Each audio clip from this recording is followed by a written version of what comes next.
Everybody, how you doing? It's the Birdman, and it's the Birdman Show. Now, before we get started, I just want to paint a picture for you when it comes to this episode that we're going to be doing. We're talking about the case of Natalia Grace. Okay, so I just want you to kind of get this image in your mind before we start this episode. Imagine you live next door to a couple and they have a child that they have recently adopted. This child has a lot of physical disabilities. This child basically can't take care of themselves. And then imagine if they paint this picture of them taking care of this child and doing all this, but then later you hear that this child has been left in an apartment for an entire year by itself, by theirself, that the family just took off and left this child in an apartment for an entire year. Then imagine them coming and telling you that it really was never a child. It was just someone who was posing as a child. Now you start hearing this, you're thinking it's straight out of a movie.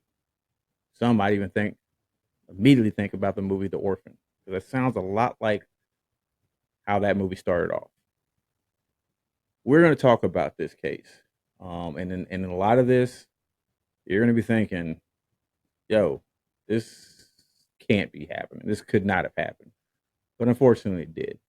We're going to get into some more details.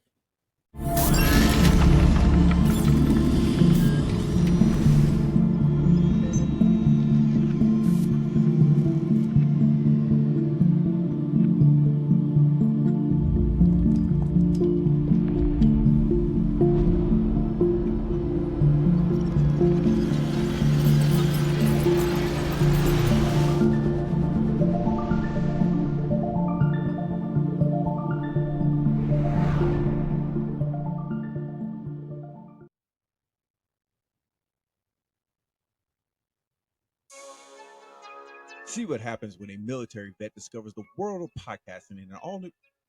Wait. Hey, sound guy, did I read this right? They give a military vet his own podcast show? Now, who in the world thought that was.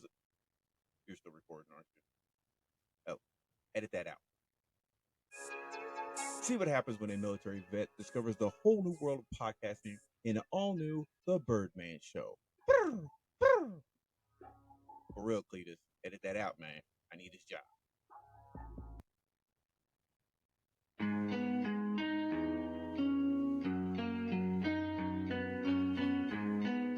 Yo, what is up? It's your boy, it's the Birdman, here on the Birdman Show. Go ahead and do it with me one time. That's right. We're back with another episode of the Birdman Show. And you know, I'm always rolling with the big boys. I've got my main man, Ace. I've got Big Sam here, and we are here to talk about another crazy case. And we're talking about the crazy case of Natalia Grace. Gentlemen, first and foremost, how are you guys doing? Ace, what's going on with you, man? How's everything going?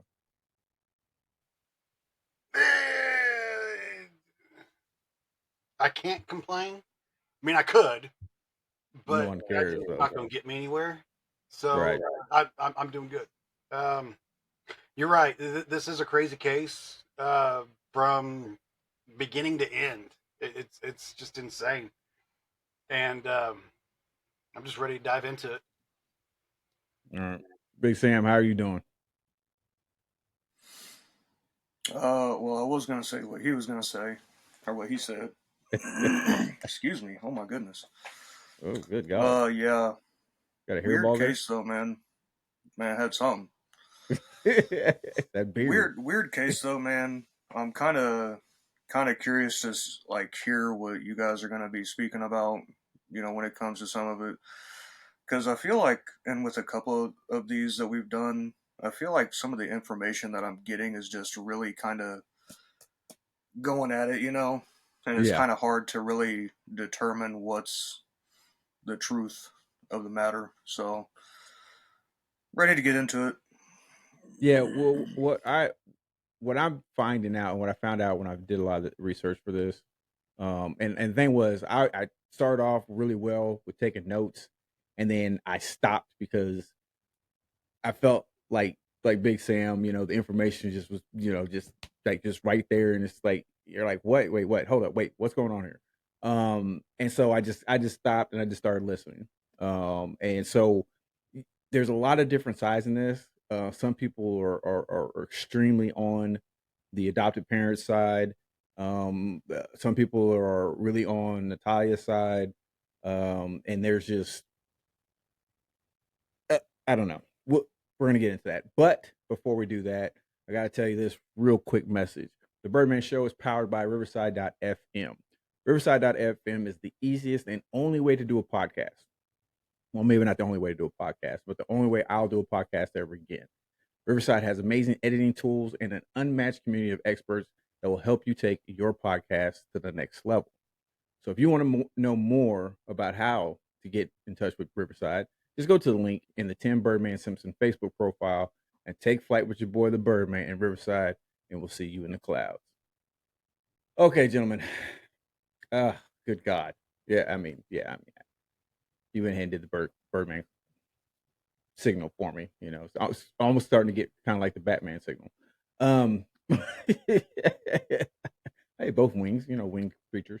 But anyways, gentlemen, this episode, um, like I said, to begin with, when Both we winged start, creatures, but you don't have all the cool tools and cars and I stuff. also don't have the money.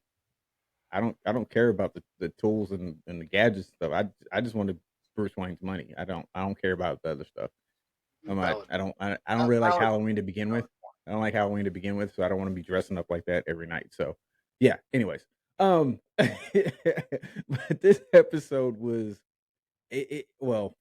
this case is one of the strangest ones that we probably will talk about, and that's it. Won't be the craziest one. It's going to be the strangest one. And the fact that you have this child, okay, in question, that gets adopted at age. I want to say they said that she was roughly about when she first got adopted.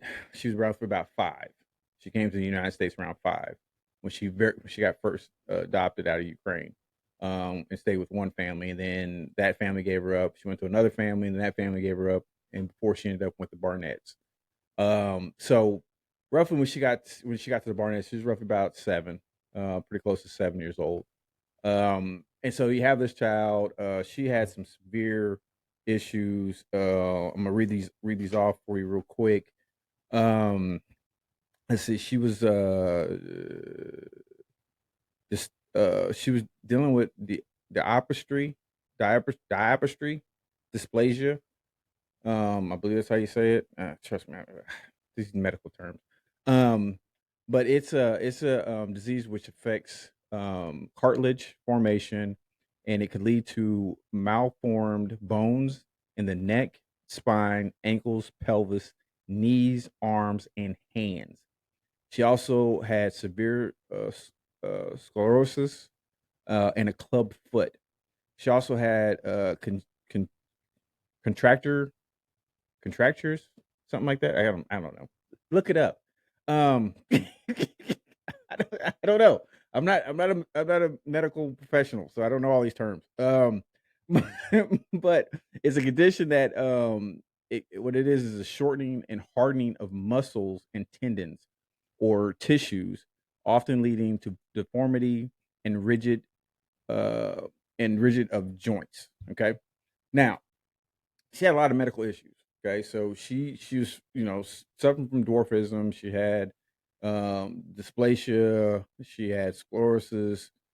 She had this other condition which tightened the muscles, tendons. She had a lot of issues. Okay, when she was born, her mother was basically told by the doctors in Ukraine that she'd be better off giving her up because she had all these medical issues. She'd be better off giving her up and just trying to have another healthy baby. And what I found out doing my research, that happens quite a bit, especially in Ukraine. And people don't realize this in Ukraine, a lot of the orphanages, there was a report that was done. I can't remember when it was. I think it was done in 2022. There was at least 5 major orphanages that were over in Ukraine, and each of them were receiving pretty close to $100 million a year from the state to help run these orphanages. So that's pretty big money. We'll get into a little bit more of that later with some theories and everything. But anyway, she comes to the U.S. She gets adopted, and she's adopted. We'll get a little more about the whole adoption process. I don't want to jump too far ahead. I want to hear from my co-host. So first, what we're going to do, Ace, talk to me a little bit about when we decided to do this episode on this topic. What are some of the things that kind of stuck out to you without getting too far into it? But kind of give us your feeling and take on this case of Natalia Grace. I'll go ahead and start off by saying that it's fucked. It's messed up. I'm sorry. I didn't catch myself, but I caught myself. It's messed up at the aspect that, okay, you want a child so bad that you adopt them from another country halfway across the world, and then you get them over here, and because of their medical condition, you I mean, they had their own kids. They had biological kids. Yeah, they had 3 at the time. And I don't know if they decided that they wanted another kid, that they couldn't have more kids. That's why they adopted. But to adopt them and then to basically turn your back on them with the details that go along with the way that she was treated within the year that she was here, it pisses me off as a parent that somebody would do that to a kid. Without giving too much, I'm gonna leave it at that. I mean, there's a lot. I'm gonna say there's some triggers coming up, and I'm probably going to get vocal whenever we get to them. So I apologize to the viewers. I apologize to the chat. You two can just piss off. I don't really care. I mean, I'm gonna tell you right now, I am gonna get triggered because this one just it upsets me on a lot of different levels. Big Sam, same thing to you, buddy. What are some of your thoughts before we move into the show a little further? Yeah, I kind of just instantly started thinking of that movie, The Orphan. I mean, regardless of if everything that her adoptive parents claim is true or not, it reads just like that movie. So if anybody's seen it, they kind of have an idea of like what this will probably look like. But yeah, man, it's weird. It's a weird one. Yeah. Like I said, I prefaced the Orphan. And the thing about it, when this case kind of took off, and kind of came to light. Well, no, it's before this case came to light. So roughly about a year before everything started coming out about what's going on, what went on with Natalia Grace, the movie The Orphan came out. And if you haven't watched that movie, it's a great movie. It'll have you questioning everything. It has me like if I go to the grocery store or I'm out walking somewhere or I go to the mall, son, I'm looking at all these kids like, man, you look 30. You know what I'm saying? Like, yeah, got me questioning these kids. You know what I'm saying? I don't trust nobody no more. You know what I'm saying? I don't trust kids. I don't trust dogs. People say, "Oh, my dog's only a year old." No, that is a full grown dog. Don't no. So it's got me questioning a lot of stuff. That movie was crazy. in the sense that actually, I mean, think about it. Think about it when you run into somebody, and we've all done this. We've ran into somebody in our lifetime. They look much younger than they actually really are. And we normally, I'm not gonna say we. I'm gonna speak for myself. Normally, when you see that, or when you feel like that about somebody, you know they're an adult. They just don't look older. They just don't look as old as they say they are. So I mean, imagine that being somebody who is dealing with a lot of the issues she's dealing with which was dwarfism, and all the other medical issues she was dealing with. So, I mean, you're thinking, okay, this little person, is a little person as in a little person adult, or a little person as a little person kid. And for all intents and purposes, she looked young. But then when you look at the some of the medical issues she was having, with the tightness of the muscles, tightness of the joints, maybe that played into the fact that she looked so young. If you're leaning on the side more of the parents saying that she was older than what she is. So eh, the case is crazy. All right, the case is just freaking crazy. Um, Big Sam, let me start with you. What did you find when it came to basically the adoption, around the time frame? I believe it was in, oh my god, what was it 2000? Was it 2011 when she was adopted? I'm not seeing that on my. Was it, huh? Was it Ace? 2010. 2010. Okay, so a year off. We're a year off. I mean, hey, the case is about all about being off on time anyway, so might as well keep going with it. So 2010, basically when she was adopted. Okay, so now her adoption papers said that she was born September 4th, 2003. Yeah, September 4th, 2003. Um, which is crazy because that means she was a few months, about 3 or 4 months, about four, no, 10 or 7. so she was 8 months younger than my daughter, my oldest daughter, because she was born February of 2003. So that's you. I just literally thought that's why I had to make sure I was doing the math correctly, because now that just adds a whole different level of disgust for me towards the parents, the adopted parents. Because my daughter was a preemie. She was 3 months. She was born 3 months early. She was 1 pound 3.5 ounces when she was born. Her first outfit I ever bought for her was at a Build-A-Bear store. It was the smallest bear they had, that smallest outfit they had, and it was still too big for her. To think about how small she was, some of the medical issues that she was having then, which she grew out of, thankfully.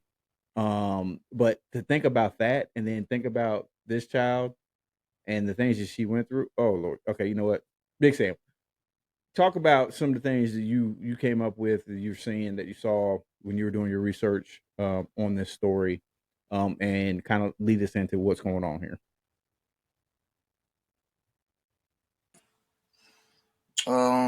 So a little bit of this we've already kind of touched on, and I don't want to get ahead of myself too much. But yeah, she was adopted in 2010 by the Barnetts.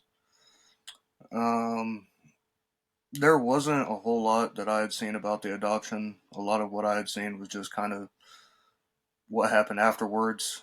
Um, they did end up changing her birth year.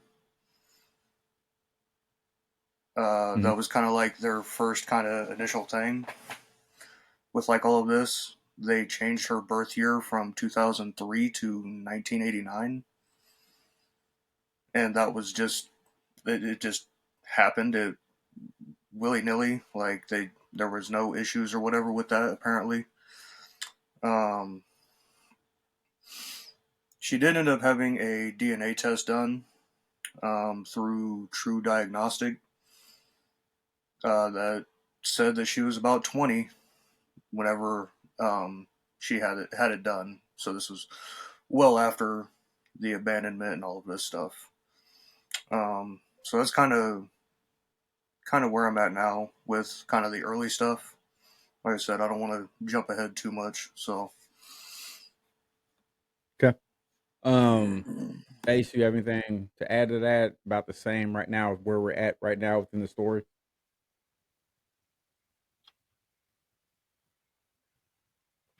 With the things that you touched on, Sam. No, I don't. Because if I start adding to what Sam's already touched on, then I'm not going. I'm going to have word vomit come out of my mouth, and I'm not going to be able to stop it.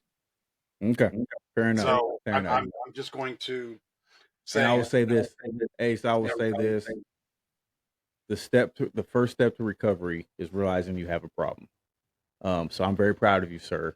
I want to thank you very much. If I had that a pen to doesn't give mean that you, it's going to I'd give make it it to you. past this episode. I know. I'm just saying, but it's the first step.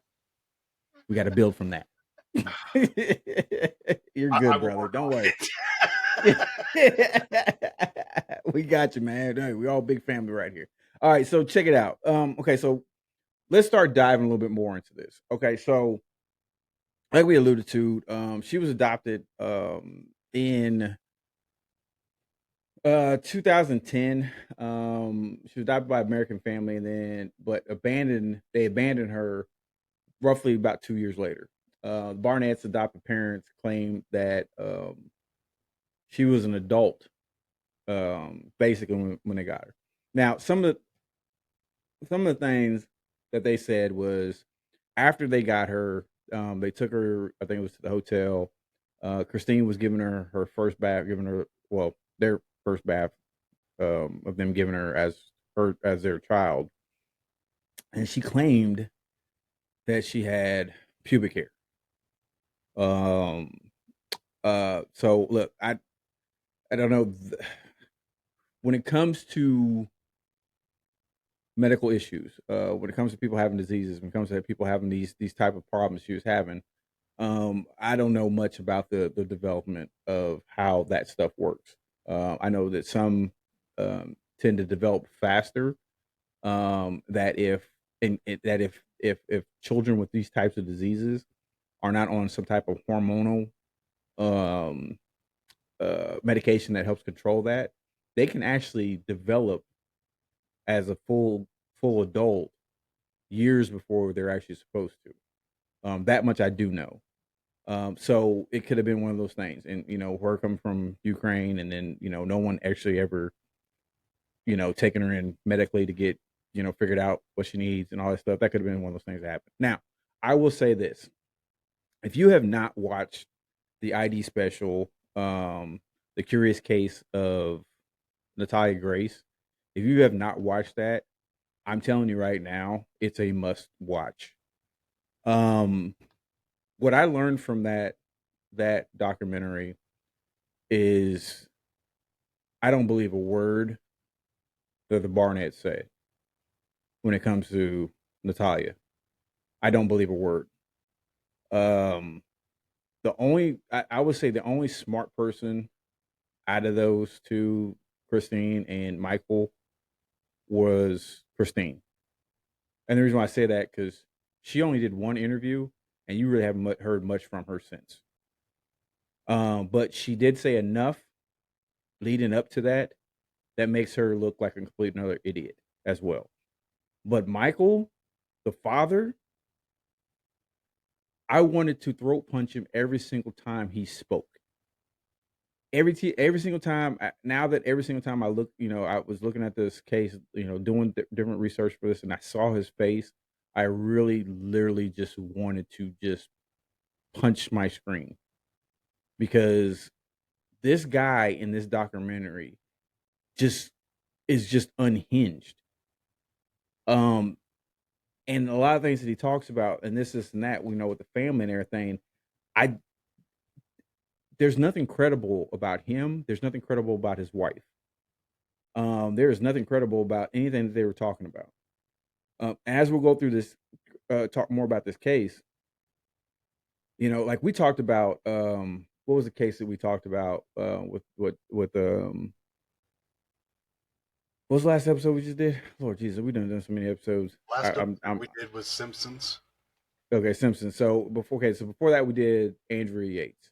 Yes. And so when we talked about that case, we talked about how the doctors, were telling them this, and that, and then only one doctor was only the one that really tried to help Andrea out, and get her on the medication. But in this case, all the doctors were telling the Barnetts that she was a child.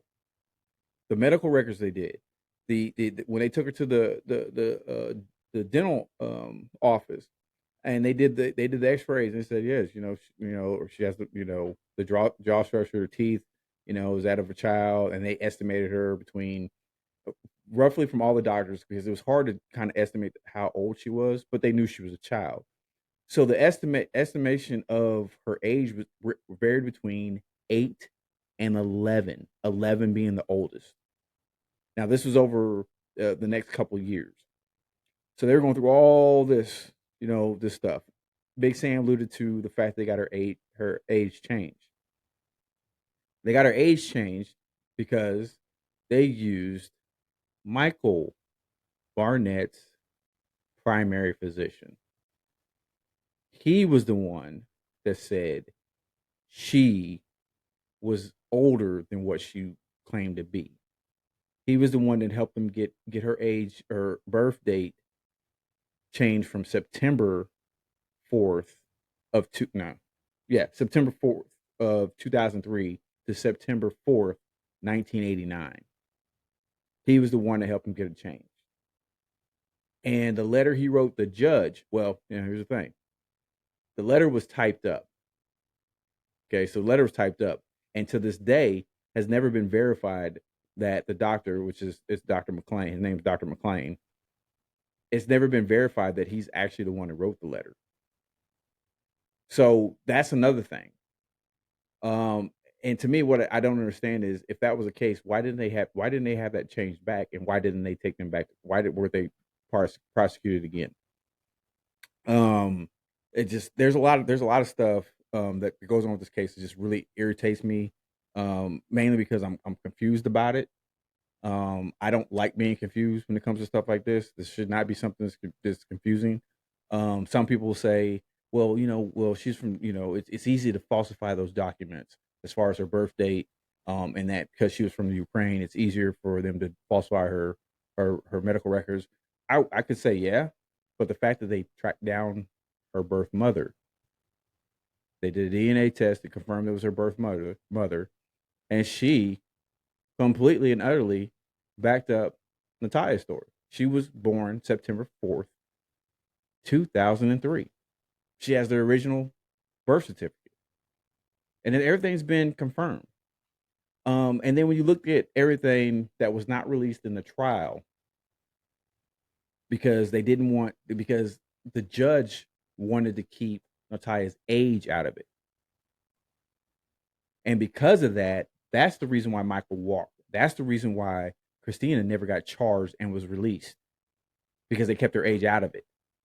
And if it wasn't for that, they would have had to introduce all the evidence, which the prosecution office of Indiana sent two detectives over to Ukraine and verified everything. They verified that she was a child when all this was going on. And it just, maybe we'll do an episode on the justice system.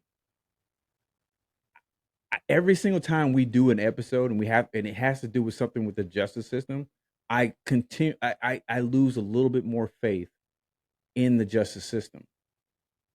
I'm not gonna throw the fact that being a black man, living in this day age, I don't know, it's shocking that like I said, every time I walk by a mirror, I shock myself. I call 911 because I think a black man's trying to rob me. I know. Black? Really? I know. You know that, Sam?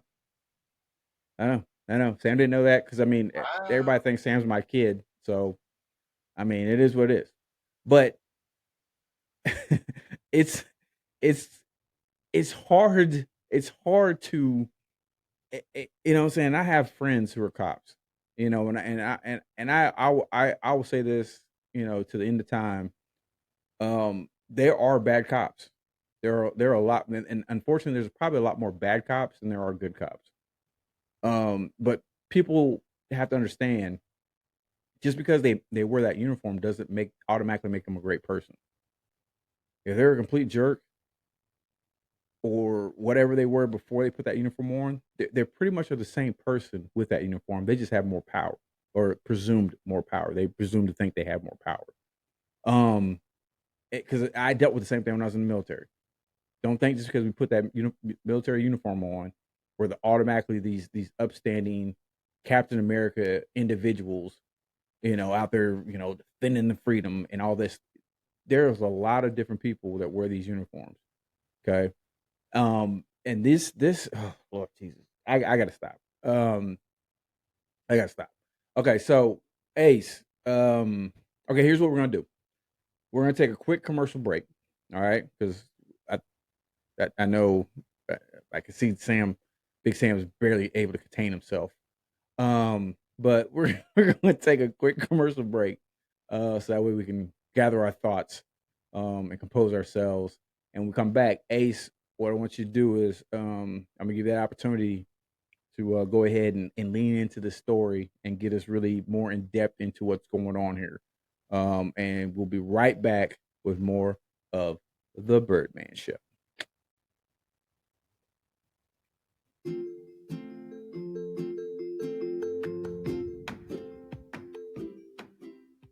Hey, it's the Birdman here, and I have a question for you. Have you ever thought about starting your own podcast? If so, have you heard about Spotify for podcasters and why it's the easiest way to make a podcast with everything you need all in one place? Allow me to explain. Spotify for podcasters has the tools that allow you to record and edit your podcast right from your phone, tablet, or computer.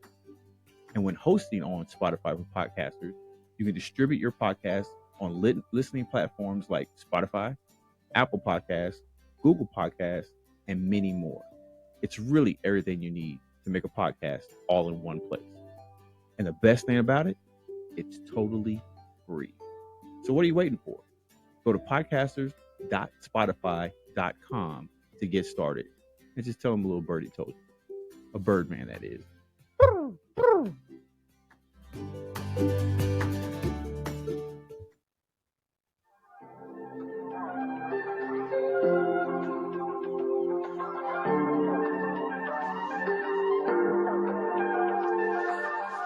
Yo, what's up? How are we doing? It's your boy, it's the Birdman. Do it with me one time. That's right. It's the Birdman. We're here on the Birdman Show. I'm still rocking and rolling. I got my man Ace. I got my man Big Sam somewhere. Oh, there he is. And we're still rocking and rolling here on the Birdman Show. And on this episode, we are talking about the case of Natalia Grace. And we haven't even really got into it, and already I can already I feel myself getting flustered. I can see it on Ace's face. Big Sam is keeping the same poker face that he always has. So he's hard man to read. Love it. So it's one of those. This is one of those cases that ugh. Okay. So like I said in the first segment, we talked about, we gave a little bit of background on what was going on with Natalia, the Barnetts, Michael, and Christine. We hit on a few things that we'll probably touch a little bit more on as the show goes on, and talking about it. For those who are in the chat right now in the live studio audience, if you start having questions, start asking questions. We'll keep track of them. We'll roll with it, answer them as we go. But keep the comments coming. And if you would like to be part of the live studio audience, and I'm talking to you who are watching this video right now, if you would like to be part of the live studio audience, all you have to do is go to riverside.fm/studio/Birdman hyphen studio. I'll have the link to the show and the studio later on. But yeah, if you like to become part of it, and I'm telling you, it's fun because, like I said, we get to interact with the audience members as the show is going on uh, live. Well, live as we're recording it.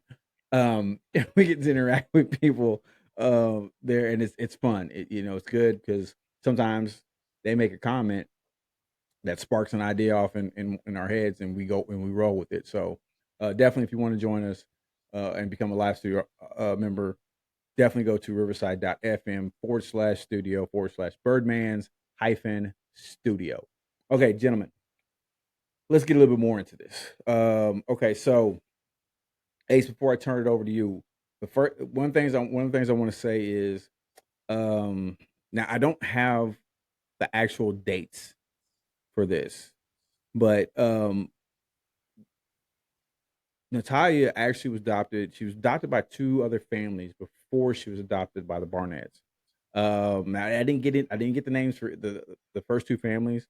But the first family was in New Hampshire.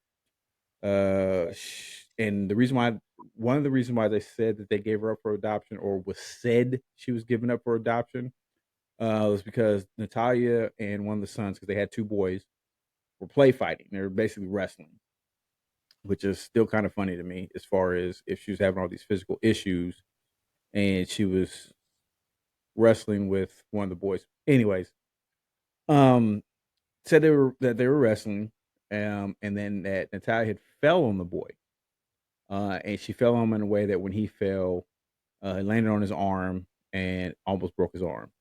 And it was said that the family said that they felt it was more intentional than it was them just playing. So that was the reason why it was said that she was given up for adoption.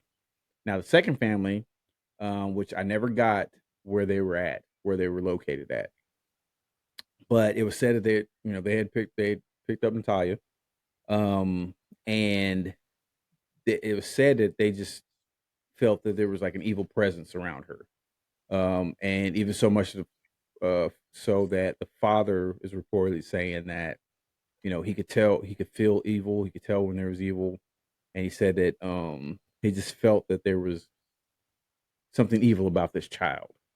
This child is evil. Which, like I said, growing up, I can't speak for everybody's family, but I know growing up in a black family, there ain't no such thing as an evil child. The only thing is that exists is you do what you're supposed to do, or you meet the backside of a hand or a leather belt. So we didn't have none of that stuff.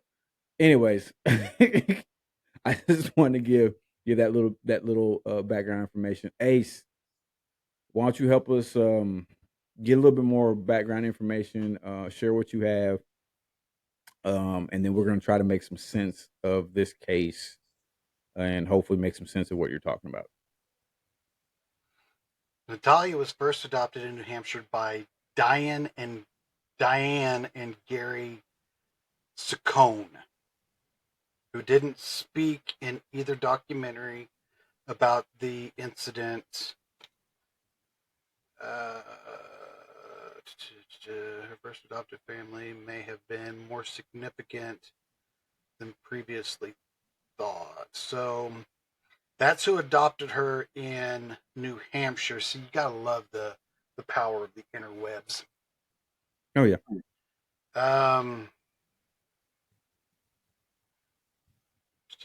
But in that one, it didn't go into the reason It why they doesn't gave go her up. into much detail on that one, and it's not showing anything about the second family either. Yeah, I'm gonna be honest with you. That information I just gave you about the two families, I got from the Dr. Phil interview they did. Gotcha. Go, Dr. Phil. Yeah, yeah. Right. You know what I'm So, saying. I called Dr. Phil up and said, "Yo, bro, I need a little background information." He's like, "Hey, brother, I got you." And so he told me a little bit and we talked. So go ahead, Ace. well, at least you got that relationship with him. I mean, Yeah, me and Dr. Phil, we cool. to get back into the case, number one, whether Michael's primary doctor is the one that actually typed up that letter, or not, there's a pretty good chance that I'm going to slip. I'm just going to let you know right now. Whenever I get excited, I word vomit. I know. Okay. How in the hell can you sit there and mistake an 8-year-old girl to be 23 years old? I mean, to change her date of birth from 2003 to 1989, that is a huge, significant gap. And for them to do that just so that they don't have to be responsible for it anymore, one, shame on you. That is, they totally should have gotten, if nothing else, neglect of a minor. I mean, not a slap on the hand and say, don't do it again. The reason why her age was not brought into it is because whenever they did their investigating and they found out that her actual birthday was September 4th, 2003, at the time, she was a minor. Mm-hmm. And any information regarding her is sealed. So they could not use her age as an argumenting fact, as a factor to fight the case, to get them fuckers locked up. I'm sorry, it's aggravating as. Okay, hold up. Take a breath. I'm gonna give you a chance to take a breath so I can say this. Now, 100% you're right. Now, the thing, like I said, that bothers me when it comes to that is the fact that one thing we haven't said yet was probably the factor and the reason why the Barnetts did that and had her age changed. Because what was going on at that time. I don't know if you have that in your information. Okay, so I'm going to say that, and I'll let you lead in. Huh? Depending on which information you're talking about. The oldest boy. No, I do not. Okay. So their oldest son, at that time, he had been before that he had been diagnosed with autism. The doctor said he would probably never be able to develop, wouldn't be able to tie his own shoe, probably wouldn't be able to read or write. But turns out, dude was a freaking genius, mathematical genius. He had an IQ of 170, which was higher than Einstein. He was projected to graduate college in his teens. And at that time, right before this all happened, was accepted to a school, prestigious school in Canada. And so the family was going to have to go. Now, most people say, well, they probably just didn't want to have to take Gypsy, good Lord. They didn't have to take, Gypsy Rose was a while back. oh, good God. And I'm not going to edit that out either. And they were going to be able to take Natalia. Now, here's the thing that most people don't realize. Canada, as of right now, as far as I know, unless they've changed that law, Canada has the free healthcare and all this and that. But they also had a law in place. Like I said, it might still be in place. I don't know if they changed it. They talked about getting it off the books, that you couldn't become a citizen of Canada if you had a pre-existing condition. So anything that was going free healthcare. Yeah, because I mean, anything that is going to be something that's going to call for long-term health care. You could not apply to become a citizen. You couldn't enter the country as a citizen.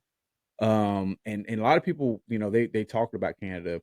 Oh, that's just messed up. How can they say that they pride themselves on humans and human rights and this and that, and they have this stupid law? Well, they have free health care. Yes, I can see where people are having a problem with that. I can see why Canada would put that in place, because what would stop anybody from coming to Canada lying, saying that they don't have anything wrong with them, and then all of a sudden they're saying, "Oh, I got this wrong with me, so since I'm a citizen of Canada, now I get free healthcare." So I get it. That's if you're gonna provide free healthcare, you probably ought to put something in place that's gonna protect you a little bit. But it is what it is. So that was going on at that time. So a lot of people were speculating because of the simple fact that Gypsy was going to have surgery. She had a club foot as well. Natalia. Yeah. That's called Gypsy again? You said Gypsy. Jesus. God. 18 episodes in, and everything's running together.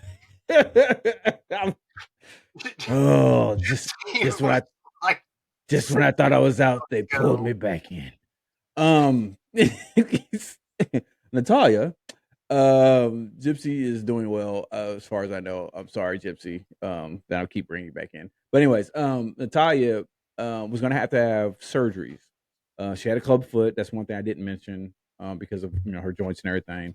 And so at a point in time, they said like for almost 2.5 years, she was walking on her toes. Because for her to walk, it was painful. So she was trying to compensate for that, and that's one of the reasons why she started developing that club foot as well. Now, Ace, are you good? Yes. No. You're composed.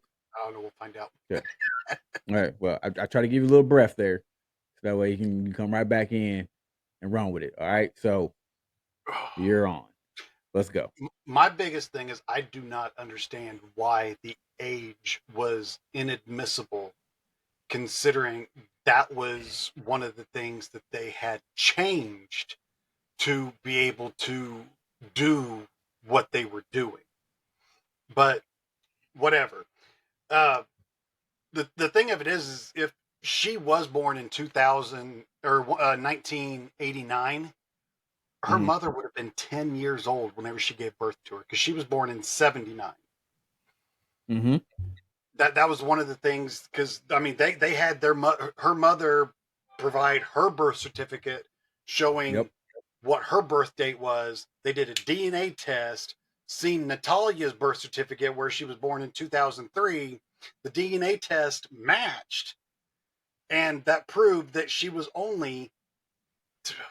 have been 8 years old at the time that all of this was going on. Wait, yes. 7, 8, 9, because this was in 2012. She'd have been 9 years old whenever all of this was going on. And the messed up thing about it is, after they had adopted her, in 2009 is when the movie Orphan came out. Yes. And they said that they seen the movie, and based off of the movie, they didn't notice this before they watched the movie, but after they seen the movie, miraculously, Natalia started exhibiting sociopath tendencies.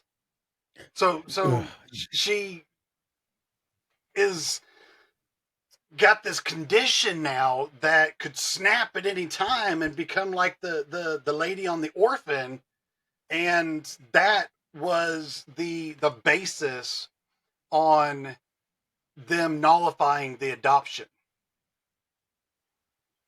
They went through with the age change, and like you said, they put her, Indiana, Britt, I'm sorry, I love you to pieces, but your state is fucked. That they let this shit that go on, and they let them put a 10-year-old little girl in an apartment by herself and live there for a year alone. It doesn't say whether or not they funded her for that year, but it does say later on that somebody else, does anybody have the name of the lady that came in and I seen it? I'm not. Which one? You talking about the family she's staying with now? Yes. Um, I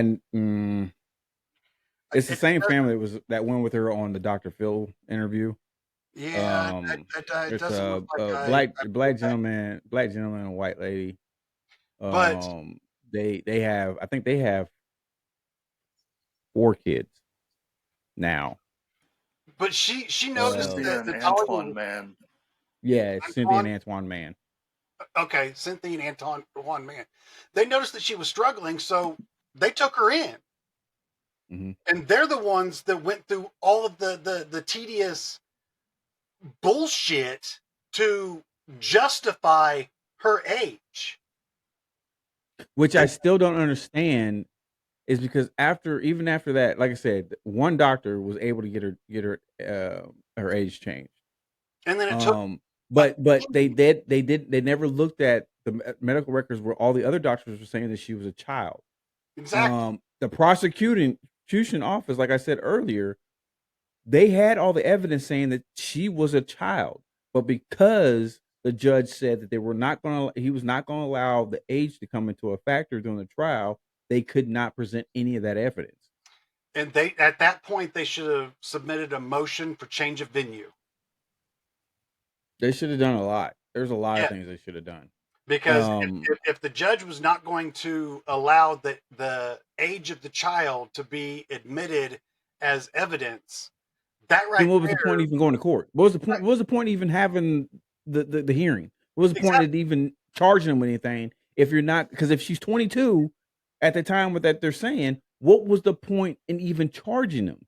Because they weren't charging them with like, I mean, well, first, I mean, Natalia wasn't, she wasn't unalived or anything, Oh yeah, but they yeah. were charging her with neglect, and they were going to charge her with neglect of a minor, but because the age wasn't there, they were going to charge her with neglect because of her disability, which I They were going still to don't charge them with neglect understand. of a dependent. Yes, which I still don't understand because they still should both of them still should have been found guilty of that because they put her up in an apartment that was not set up for somebody like that. Okay, before you continue, Ace, Big Sam, what are your thoughts hearing some of the stuff that Ace had brought up to us? Um, I think she's probably a kid. That's what I think. Um, I think she's a kid. I saw her Toys R Us, and Chuck E. I don't Cheese. know, man. There was still a part And of me that she kind of can't get on wanted no rides at Disney World. like the Barnett Um, side to be right, just because like I was like, man, I don't know if you guys were saying something, you guys kind of like cut out, but no, you're good. Go ahead. I was kind of hoping like the Barnetts were right, like everything that they were saying was like true and everything. I was kind of holding on to that a little bit, just because it would make things more interesting. But yeah, I think she's just a kid, man. She just got some shit wrong with her. Medical Well, stuff. yeah. Physically, she definitely has. And I'm gonna be honest with you. After looking at the case, I'm now noticing there was a lot of mental abuse. Look, man, if you like I said, if you oh my god, you have got to watch that ID special, which I believe it's on Hulu, um, and it's called The Curious Case of Natalia Grace, which they're coming out with a second part of it, which is going to be the Curious Case of Natalia Grace, and then it's going to be the subtitle is going to be Natalia Speaks. So this is going to be her first major interview about it since the Dr. Phil interview. And it's basically the same people that directed the first one and did now it's just going to be Natalia, um, telling her side. And I'm telling you, if you haven't seen the first one, you need to watch it. It is freaking insane. Because they show the videos, and I don't know. Okay, I don't know. For the people out there, especially the ones that are watching right now, they're in the live chat. If you have children, you know what I'm saying. I don't know if I don't know if I can't speak for everybody. But I don't know if you've ever been in a situation where your parents are trying to tell you, as a child, hey, look, I'm about to do something. I need you to say this. You know, I don't know about y'all. Like if your parents say, hey, if somebody calls, tell them I'm not here, even though they sitting right there on the couch. You know what I'm saying? And like somebody calls you like, hey, is your mom and dad home? No, they're not here. You know, that child's voice of the innocence of they know they're lying, but because their parents told them to say this, they're saying it. Because I would much rather lie. My parents say it's okay for me to lie than not to lie and get beat. You know what I'm saying? And in some of those, in some of the videos that they were taking of this child, and some of the things she said, because there was one where they're saying that she's sitting at a table and she's reading a Bible, and you know, I don't know, like if you know, you're sitting there, you're taking a video of your kid, and you say, "Hey, what are you doing?" And they say, "Oh, I'm doing this," and I go, "Why are you doing that?" And then, "Oh, I'm doing this because da da da." Well, it's one of those videos, and they say, "Hey, what are you doing?" I'm reading the Bible, and they're like, "Well, why are you reading the Bible?" And she kind of looks, and she's like, "To get rid of the evil thoughts." Like it was more of a question than a statement. It's how I heard it. It's more of a question, as in, did I say that right? Is that what I was supposed to say? And then there's a video where they're showing where Christine has her standing against the wall. Now, mind you, this child has issues with her legs. You know what I'm saying? It's painful for her to walk. So standing against the wall for 5+ hours to the point where they wouldn't let her, she wouldn't let her leave. If she had to go to the bathroom, she said, no, you gotta stand there. You gotta do your time. To where she was defecating and urinating on herself. And they thought that was okay. You know what I'm saying? It's like what mm, okay. Okay. Ace, what else you got for us, bud? I'm not getting too much into that right now. Well, I don't want to give all my information's not going anywhere. It'll be there whenever I have the opportunity to talk. I'm I, trying to I give you want, the opportunity right now. I, Okay, yeah, so Big Sam. give it to Big Okay, Sam. listen to yeah, I know. Listen to some of the things we talked about. What do you have to add to where we're at right now in the story? Other than that, you think To she's a where we're child. at, I mean, yeah, where we're at right now, I really don't have too much to add. I think you guys kind of covered things so far from where we're at. Um, didn't really have much different information than you guys, Okay. and you guys actually had a little bit more than I had, so I kind of learned a little bit. But I don't really have too much to add to where we're at right now, to be honest with you. Okay. Um, Now, one thing I'll say before we take another quick commercial break, when it came to this, you know, them especially with them trying to figure out her age, I I'm sorry, but wholeheartedly I believe that had that movie The Orphan not came out, this would not have been an issue. I don't think this would have been an issue because they never. I don't honestly. The Barnetts are not that. They're not that intelligent. Michael and Christine are not that intelligent. They never would have came up with the idea of, hey, why don't we just re-age her? And say that she's older than what she actually is. And it's insulting with some of the stuff that they said. One thing I'll say, like I said, real quick, like they I guess they took her to a doctor that said that there was another little girl. Now here's another thing against me. That they said that they went to a doctor and they said there's another little girl that lives in your area that has the same type of disease of dwarfism as Natalia. First of all, what doctor is giving that information out about another patient? I'm just saying. I'm just saying. Um, that's one thing. But anyways, they take her and they said, and what they said was, you know, when they talked to the parents of that other little girl, and when they saw Natalia, they were like, well, she looks a little older. You know, I think she looks a little older than what what she is. And the pictures that Michael showed of him of Natalia and that other little girl, the features. Now I will say the features of that picture does make it seem like Natalia's a lot older. However, the problem I have with that is all the pictures before that, and we're talking about only a few months before that, are not the same. Her facial features are not the same. So now a lot of people are saying, the photos that they were showing, there's only like maybe 2 photos they're trying to show like that. They're thinking that a lot of people are thinking those photos were photoshopped because all the other pictures of her, because what they're trying to say, well, her cheekbones were well defined. She didn't have the same cheekbones or facial, features of a child. All other pictures show of her having facial features that look more like a child. Now, if you look at the pictures and you look at even the videos of her that they've shown compared to how it's been since they've shown later videos and pictures, you can definitely see that she has aged. So you can tell. Okay, she definitely was a lot younger than what y'all trying to say she was compared to what she is now. So I don't. This case is confusing me because, like I said, I don't know because with her coming from the Ukraine, other than her mother verifying it and they showing the birth certificate and everything, verifying that, it could be one of those things where maybe she was a little bit older because it's an adoption agency. They're trying to get these kids adopted. They're trying to get them, because they get a kid adopted, they get more money. It could be one of those things. But I honestly believe, like Sam, yeah, I think she was a kid. She's a child. I definitely believe that. I definitely believe that. So we're definitely going with that. I think it's a consistency across the board. She definitely was a child.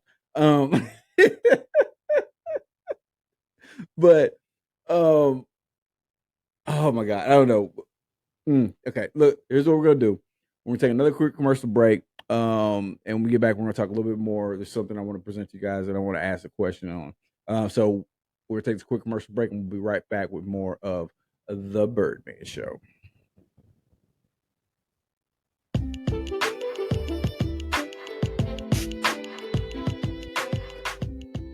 Debbie is an energy drink you mix at home.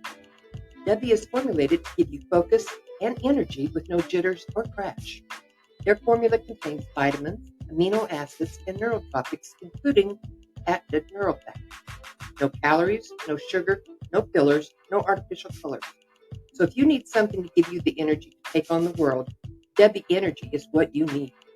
Go to debbie.gg, that's DUBBY.GG. Use promo code Birdman Show for 10% off your orders. Tell them the Birdman sent you.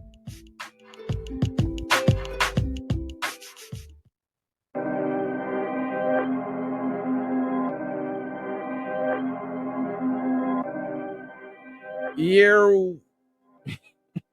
What is up, man? Hey, it's your boy. It's the Birdman.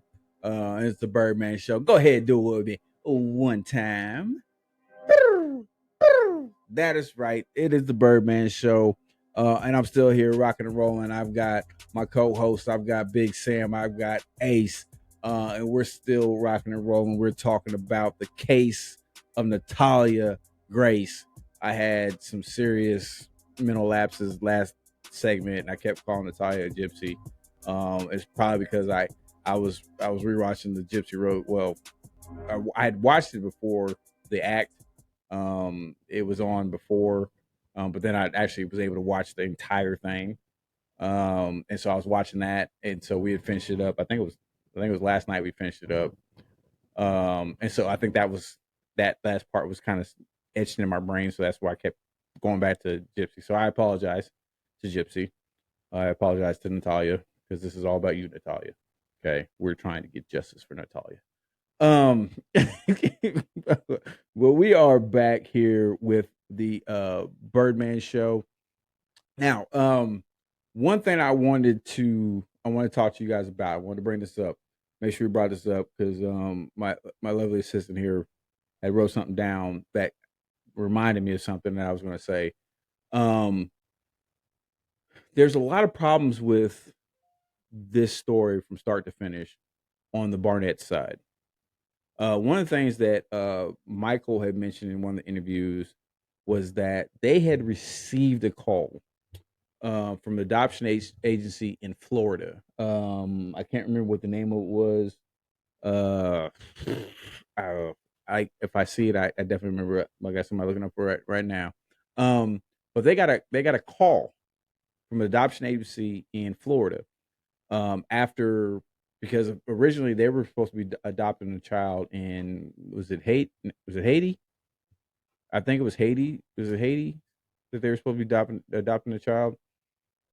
But anyways, the hurt or earth was it earthquake? I think Yeah, it was earthquake. Angel says it was Haiti. Haiti. Okay. I believe there was a earthquake that hit that there was I think it was like over I can't remember how many people were killed. I know it was well into the thousands, maybe the 100,000s that were injured, homes that were destroyed and lost. Well, that adoption ended up falling through because of everything that was going on there. So they said after that happened, they received a call from this agency in Florida, and I know it started with an A.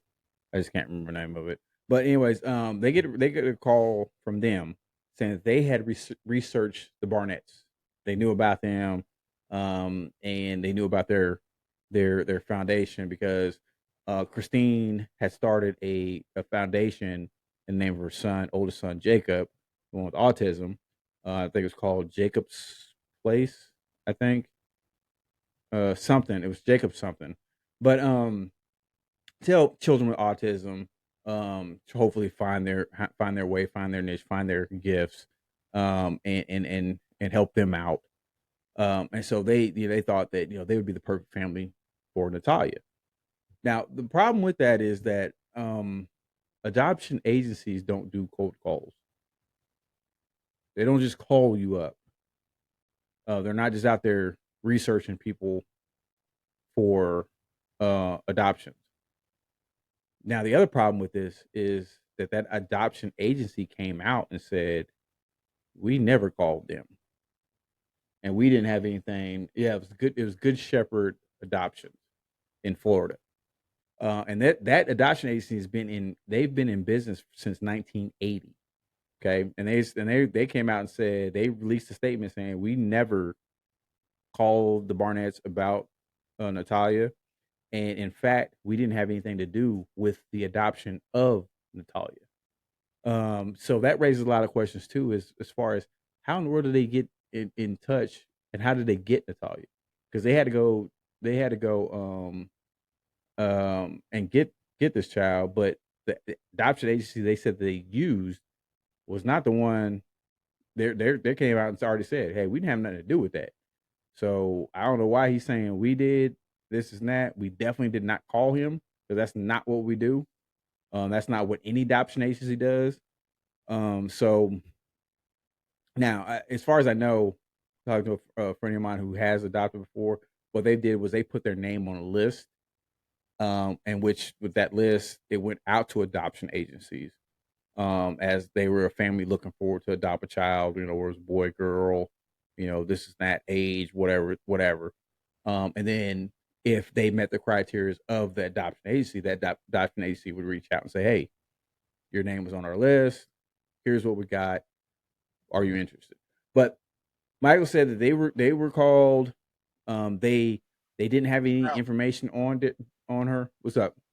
Not to interrupt you, but I'm going to. Talking about not to interrupt me, but you just did. I know that's why I said, but I'm going to. Whenever why would you even say that to begin with, though?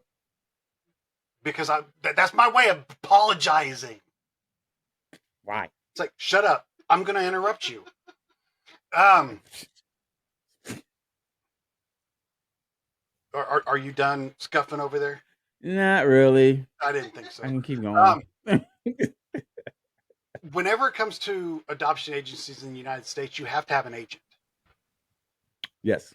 The adoption agencies go through that agent, and the adoption agencies do not contact you directly. You go to an agency that reaches out to other adoption agencies, and they all come back to that one person, and that one person contacts you That way there's no interaction between you and the agency. So for him to say that he spoke with that agency, that right there is a bold-faced lie, because they have to go through his contact, I guess, in Kind of like order State Farm. to what? Kind of like State Farm. Yeah, Jake, with the I'm wearing cat. khakis. But yeah, that's all I was going to say. But for him to say that the agency contacted him directly, it doesn't work that way. Yeah, and Cindy had made a comment. And like I said, once again, if you want to be part of the live studio audience, just go to riverside.fm/studio/Birdman's -studios to be part of the live studio audience, and be part of the live chats going on as we're recording this. And Cindy had made a comment that they don't all have to be that way, meaning adoption agencies with the agent and everything. I will agree, but I think the ones that are, I would say, top notch, and probably I would trust more, would be someone who's an agent, that you actually have an agent. So, you know what I'm saying? It's just like, you can probably, like, it's like going to buy a house. You can probably find a house, you know what I'm saying? You can deal right there with the owner, this and that. But there's also a good chance that you might also get railroad by that owner, and not disclosing everything with what's going on with that house, if you don't use an agent. Not saying you have to, but I would say, it's probably a good idea. So no, not all not all adoption agencies are like that. Um, but I would say it'd probably be in your best interest to probably use something like that if you decide to go that route and adopt, to go with somebody that that can help you navigate the ins and outs of everything that's going to go on with the adoption, especially if it's your first time and you're trying to learn everything. Like I said, I have a buddy. Him and his wife did that, and they were telling me about it, and they tried it without an agent, and they almost gave up. But then they tried it because somebody else talking to them. It's like, hey, look, just go through an agent, do the exact same process, but go through an agent, and they did it. They really were glad. They adopted a beautiful little girl. I do not remember where she's from. Doesn't really matter. She's part of their family. She's a beautiful little girl. She was 5 at the time. I think she is now 11. So beautiful girl, worked out beautifully for the family. Very happy for them. So yeah, it is what it is. Friends. This is also come from Cindy. Friends I know adopted from Florida without agent. Once again, that kind of goes to my point. You can definitely do it. And hey, if you're one of those ones that had good luck with it, great. Happy for you. It could go either way. So I would say definitely be careful. If you don't use an agent, at least talk to one. Talk to somebody that has a little bit more knowledge on it. So that way you're not getting railroad. Because as Michael Barnett put it, in this instance, they gave him 24 hours. He said they gave him 24 hours, the family 24 hours to make a decision on if they're going to adopt Natalia. They only sent them 2 pictures, and said that if they're going to do it, it was a closed adoption, so they didn't have any information on her. Now that to me is a red flag to get a call like that. If you got a call like that, that they're not going to get any information. Hey, you want the kid? Fine. If not, we're going to go send the kid to an orphanage or somewhere else. You know what I'm saying? That's, to me, it's kind of a red flag. Like, wait a minute, hold up. You're basically just telling me I'm supposed to come pick this kid up if I want this kid, sight unseen. Basically, all you're doing is sending me a couple pictures, and you're not telling me anything about the child as far as past adoptions. Only thing you're going to give me is a birth certificate, and really no medical records whatsoever at all. That's where I would have an issue, and that's why I say, if that was the case, that's probably what's best to go through an agent, because they'll be able to get more information. They'll probably tell you, hey, look, this is a closed adoption. This is what they're telling you. I don't know if you should do this, but hey, I'll do whatever you want me to do. If you want me to facilitate this, blah blah blah. Boom, go for it. Okay. I don't like the CPS or adoptions agency here where I am. Pokey, where are you at again? Pokey's she's one of our audience members. She's also part of the Ace4 fam Michigan. on TikTok. She's in Michigan. Okay. Well, it's Michigan. I mean, there's not much to like there, anyways.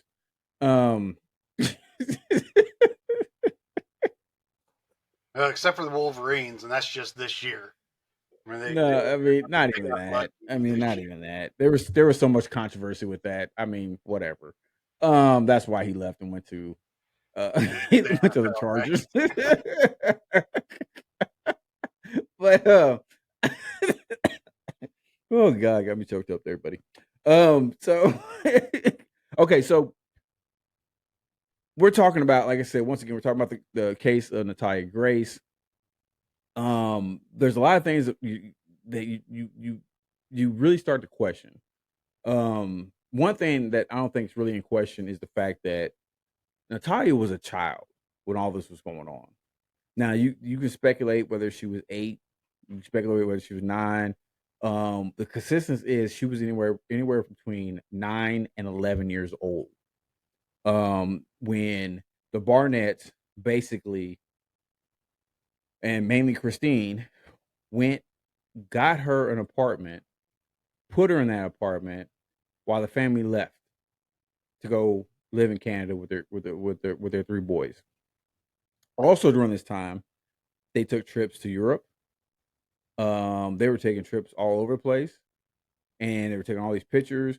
They even took pictures back in their old neighborhood where Michael had allegedly gotten a horse and carriage buggy and had the buggy drive the family around the neighborhood where they were at. I guess it was as like an anniversary present for his wife. And the thing is, Natalia is not in any of the pictures. All this is going around the time that she was in the apartment by herself. Now, there were people that lived in the apartment that they just didn't understand. Now, Natalia was on the first floor of that apartment, but there were still steps that led up to the front door, and she had trouble. She had so much trouble walking. People were helping her. This is and that. And it's just, dude, I don't. This case is frustrating. Because though I agree, I believe wholeheartedly that she was a child. She was definitely a minor. Like I said, unless she was 18, even if she was 16, 17 years old, still shouldn't have been in an apartment by herself. So even if she was a little bit older than what she, she was saying she was at the time, still should have been in an apartment by herself. So this case is very frustrating.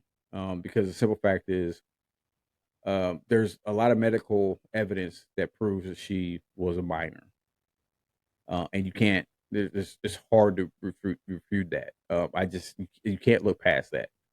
And in any case, mainly Michael, because like I said, Christine, she has not really said much. She did one interview that they kind of played through that documentary, and she hasn't really said much after that. Like I said, that's probably the smartest thing she did. But it's crazy because even during that interview, Jacob and Michael were talking in a time where they thought they were talking by themselves. They're at the top of the steps, and Jacob didn't realize his mic was still on, and he slips up and says something to the effect of, the part where we're not going to talk about the part where she was thrown down the stairs, right? That's what we're going to do. And then all of a sudden he says, "Oh crap, my mic's still on," and then it cuts, like that episode cuts, and I'm like, "What?" I feel like Lil Jon and the East Side Boys. What? That's what I felt like. So I felt like watching that stupid thing, man. I was like, Hold up. what? Wait a minute. Wait a minute. Something ain't right. But it's crazy. Like I said, if you haven't got a chance to see it, please definitely go look at it. Like I said, I believe it's on Hulu. I think you can definitely check it on Hulu. But if you have that the ability, if like you're streaming, you have ID on your streaming platform, just look up the Curious Case of Natalia Grace. And it's like I said, you'll walk out of that and you'll walk out of it thinking that Michael and Christina are definitely some of the evilest parents to ever walk the face of the earth. He did nothing. I mean, absolutely nothing to help him out, or see him in the light of as being a victim, as that he's trying to claim himself to be. The fact that they said that Natalia, was threatening to kill him, his wife, and the boys. The fact that Natalia, he said he woke up and Natalia was standing by their bedside, and this is what got me. He said, we woke up and she was standing over us holding a knife. Okay, unless your bed is underneath the house, how is she standing over you? Like, and I mean, I'm not trying. It's funny. I'm not trying to be funny. It's, Is that a short joke? No, I'm not trying to be funny. But if you watch the videos or you look at any picture of her, there is no way that child could stand over anybody. She's not standing over her toys. Okay? My thing is, how are you going to say she's standing over you holding a knife? If you looked at any pictures or videos of her trying to eat, she can barely hold a fork and a knife. How is she standing over you with a knife, talking about she's waiting for you to go to sleep so she can kill you? And you never once filed a police report? You never once called the police and reported any of this stuff? None of this stuff comes out until after somebody's saying that you know they're going to charge you with neglect of a dependent, and like, oh, we feared for our lives. Obviously, you didn't fear that much. You know what I'm saying? Yeah, I mean, you talking like you in Jurassic Park 1 through 12, however many they made. You know what I'm saying? You're still making dinosaurs, so I guess you're not that afraid. You know what I'm saying? I'm like, well, come on now. Like, how you gonna say you afraid of a look? That's like I told people talk about the whole Chucky, and and Child's Play. Like, yo, man, that dog's around. Like, first of all, I would have punted that fool as if I was Adam Vinatieri punting for the Patriots in the Super Bowl. Those years that he was the main kicker, the main field goal kicker for the Patriots, and he was winning all those Super Bowls for the Patriots.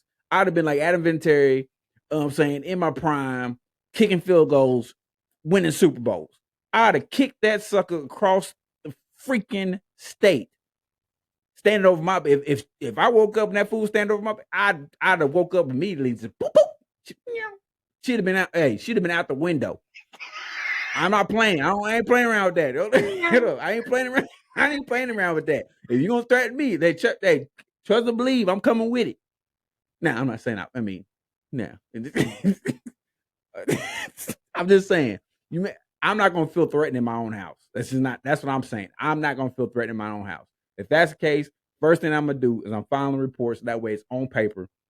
Second thing I'm doing, I'm calling somebody to come get this fool. Because if they don't come get this fool, then I'm gonna be brought up on charges for manslaughter or something else. But anyways, Big Sam, where are you at so far with this? And how we're doing?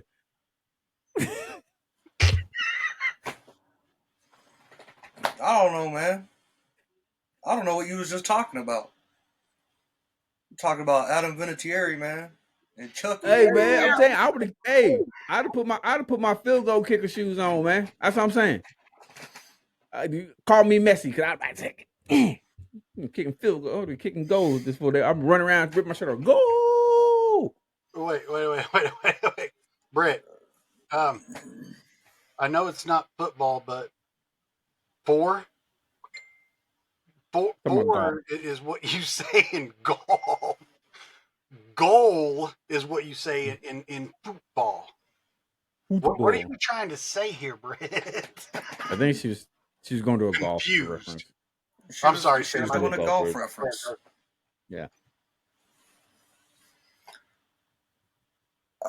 I'm trying to think of a sport reference, man, that I can use now. Shot put. I'll toss that little bastard. There you go. There's my thoughts, man. I don't.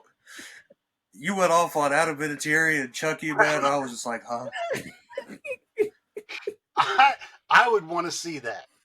I would want to see you with her in your hand, spinning around and Man, launching.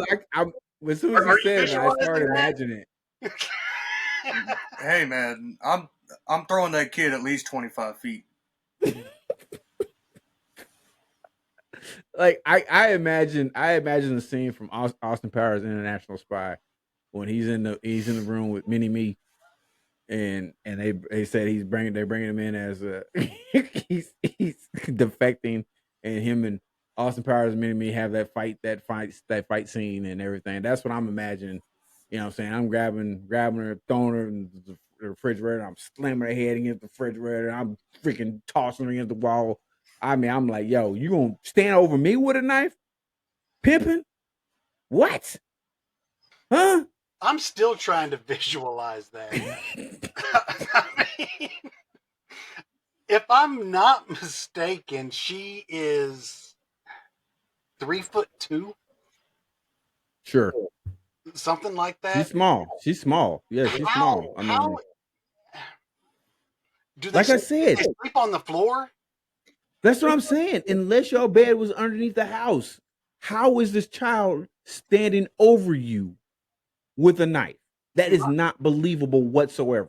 My only guess is they had watched Orphan the night before, and they were having a very lucid dream, and Man, they were like on acid. implanted her visual structure and everything into their dream. And what the hell are you doing? We know you got big lips, but why you got to make? No, that's my I don't think so, partner. That's my I don't think so, partner. She was I was close, and I totally She was guessed what? 3'2". 3 foot. 3 foot. That's crazy. But I mean, 3 foot. That doesn't even. My bed stands just over 2 foot off the ground. Man, that's like I'm 6'1", 6'2". You talking about 3 foot? Like, Alicia Faye, we are not allowed to use that word. The what correct, she say? the correct, Oh, the correct political term is little correct person. term is either little person or dwarf. Yes. We are not Luckily, allowed. that's not. I gonna go actually got my live on TikTok shut down for using that word, and that was the username of the person that came in. Do you think she wanted a small child to hook up with the little man's? Are you talking about the movie Little Man? No, I think she's talking about the one of the kids of the man's.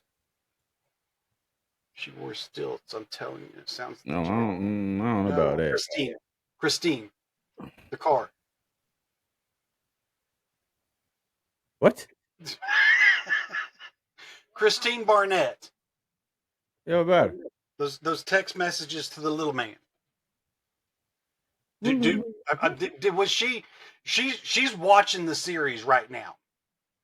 Oh. So apparently okay. she's at the point in episode 5. She's at the point where Christine Barnett is texting or sexting a little man, a little person. Oh, yeah. I almost forgot about that part. Yeah. No, that's definitely not. No. Yeah, I'm telling you, this whole story is just I don't understand why. I don't understand why we have this stuff in America. Like what's going on? Like why is this? I don't understand why people. I don't understand why people, even with this with disabilities, with whether it's race, whether it's gender. Why human nature, why humanity is lost. I don't understand what the draw is to treat somebody like trash. I just don't get it. When we've talked about cases where some of the stuff happens, like we talked about the Junko murder. We talked about some of the cases like that where they just and the next case we're going to be talking about is the last case, like the last case we're actually, because we're going to do JFK next, and then we're going to be doing a case. I Actually, I'm going to go ahead and tell you now, because you might want to do some research on it. It's called the Hello Kitty murders. It happened in Japan, and that one is really one of the sickest ones we'll probably talk about. But I just don't understand why devaluing someone's existence is such a thrill to some people. I don't understand why it is that Des and I were talking about this, and Ace and I we all were talking about this last night when it comes to a lot of these cases, and we were looking up different cases, and you see a lot of cases where mothers have taken the lives of their children. And I want you, if you're in the studio audience right now, if you're watching this episode later, I want you to think about something, what I'm about to say. How many cases are there of women, mothers, taking the lives of their children versus single fathers taking the lives of their children? Yet still, we live in a society where they automatically give custody to the mother without remotely doing some type of either psych eval on both parents, checking living conditions of both parents, deciding what is actually best for the child. They automatically decide to give custody to the mother. And I'm going And to then add something too. fathers get labeled as, especially, and I'll let you add, but Yeah. fathers get labeled as being deadbeat dads, not being in the child's life. But most people don't take the time to ask, okay, first of all, is the mother allowing the father to be in the child's life? Is the mother allowing the father to call the child? And I'm from personal standpoint, I've had my own parents say this to me. I've had people say this to me. Well, you should make more of an effort to try to. If I try to do too much, then that could be deemed as, oh well, see, that's the reason why he shouldn't have, visitation with the child, because he's coming off, he's scaring me or he's scaring the child. This is that. That's just extra ammo for them to try to use to say that, oh, well, you shouldn't be, you don't need to have custody of the child. It's stuff like these cases. Yes, it's a little off topic, but it's not off topic. The cases like this really, it shakes my faith in human nature. It shakes my faith in humanity. I think about the time when I was the times I spent in the military and everything I did and what I fought for. And it's like, what was I really honestly fighting for? At times, I really wonder that. I fought for the rights for people to treat, for these parents to treat this child like this, and then walk away scot free, because we fought for a justice system that will allow idiot judges to make a decision that these people treated this child, who was a child, treat this child, leave her alone for a whole year in an apartment where she couldn't take care of herself, and then say, well, because she was actually 22, because her age changed, there's no reason to charge you with anything. But they illegally changed her age. That doesn't come into play. Base, what do you guys say? this goes along with the taking the word of the mother over the father whenever it comes to kids and everything, sort of, kind of, in a roundabout way. I recently changed my primary care physician, and whenever I went to my appointment and I had my initial consultation, everything went fine.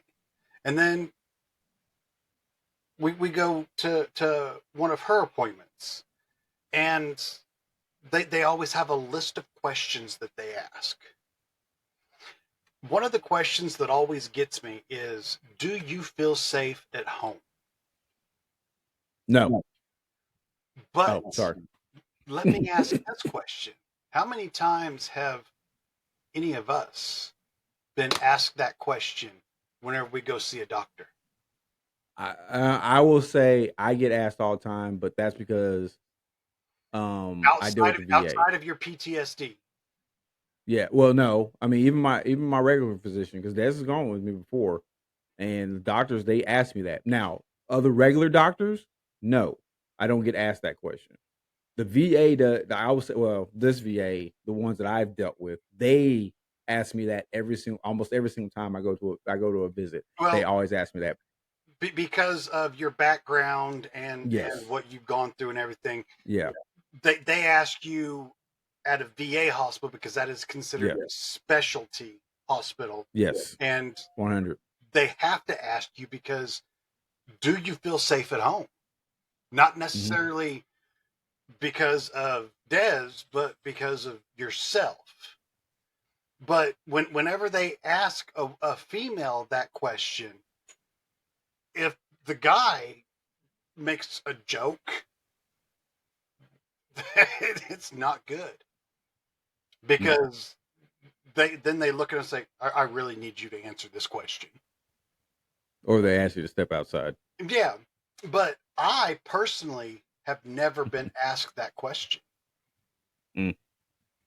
And it's messed up because there is that stigma between men and women, where women always get the benefit of the doubt and men have to prove themselves. I mean, I know that we've Yes. gotten off topic of what we the subject is for tonight, but with you bringing up the next case and cases that have coincided with that, it's always the unless they've got something on the woman that proves that they are beyond a shadow of a doubt unfit to be able to take care of a child. 95% of the time, the state rules for the woman. It's higher than 95%. Huh? Well, It's higher than I'm 95%. just benefit Yeah, I hear what you're out saying. depending on the state, because some states are pro man, and I hate hearing that. I hate hearing I know it's the fact that states are pro mother, pro father, whatever. It should be pro parent. Like, what is the best situation for the child? Like, that's the thing. I'm saying, okay, and like I said, yes, and I agree with you. Maybe this is a little bit off of the subject, but it kind of still plays into it because it goes back to originally in UK. Natalia's mother was told by the doctor that your child would be better off going to an orphanage because of her medical issues. She would have a better chance, number one, of either getting adopted or at least being taken care of at the orphanage, and you would be much better off having an opportunity to go try to have another healthy child. Okay, so there's that. And then, like I said, when we talked about, as far as, the child going with, the mother or the father, the reason why I say that is because the simple fact is there's no real screening when it comes to that. There's no real screening. I think I believe. Well, I know for the most part, there's more screening for parents who are trying to adopt a child than there is that it's in existence for a couple who have children and then divorce and now they have to try to figure out where the child's going to live. There's absolutely no screening whatsoever when it comes to that. And that's my thing, is that you got these people out here who are able to adopt children, and I don't know how many stories I've seen where people are adopting these children, and then they have them doing all kind of crazy stuff at the house, turn them into basically slaves at their house because they're just able to adopt these children. And the case with this child with Natalia is, it never should have been that way. Never. If the child had issues, number one, she had a lot of abandonment issues. Because people can say what they want to about the first two families. We don't know. There wasn't really any interviews done with the first two families. So we don't honestly really know 100% why they really gave her up. It could have been the simple fact that they realized that child was going to need some major surgeries, and they were not financially able to take care of that. That could have been down the line. That's one of the theories, speculations that goes along with why the Barnetts had her re-aged, because then they could say at 22 they're not legally obligated to pay for any surgery because she's an adult. She has to figure it out on her own. And that's what bothers me when it comes to this, is that how is it none of her medical records came into play? If you don't want to talk about her age, fine, cool, whatever. The medical records still should have came into play. The judge still should have had it, because it wasn't a jury, it was the judge making the decision. Which means if you didn't want to present it during the trial, fine. Give the evidence to the prosecution, give the evidence to the defense, and give the evidence to the judge, and the judge makes a decision on it. This should never have happened. And this child still should not be going through this stuff. I keep calling her a child. She's in her 20s. I mean, if they go by the legal change, she's what, 30, 33, I think, maybe 33, 30, 32, 33. Or in her 30s. She's in her 30s. If you go by the legal change, she's in her 30s. 99, 2009. We're really going to do this? 20... 89, 99, 2009, 2019, 35? 34. 34. Okay, 34. Thank you. Okay. So, like I said, she's in her 30s. I said originally 33, so I was a year off. I mean, of course, this whole case, you're talking about being years off when it comes to this girl's age. But anyways, what I'm saying is, if you go by that, she's 34. Okay. But if you go by her original birthday, she's only what, 20, 2003. She'll be 20 what, 21? Okay, so she'll be 21. That's a big difference. She's 20 right now. September 4th, she'll be 21. 21. So I mean, that's a big difference. It's like, how I don't. I said this case is it. This one to me bothers me more than the Mandela effect, as far as like just messing with my mind, only because this is something that is 100% real. Mandela effect, it's just like, hey, this things that, well, maybe this didn't really this happened. And this it happened was to kind of like a sweeper case. Yeah. And it was swept under the rug.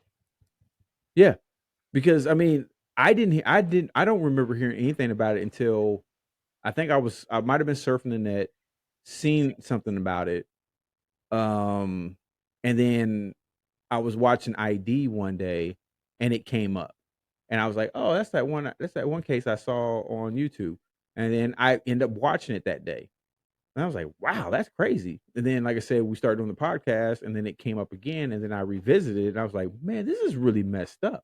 And then when I started researching and looking at other podcasts, people, because I watched multiple podcasts because they all had different types of information and different points of views, and I'm like, man, this is really, really messed up.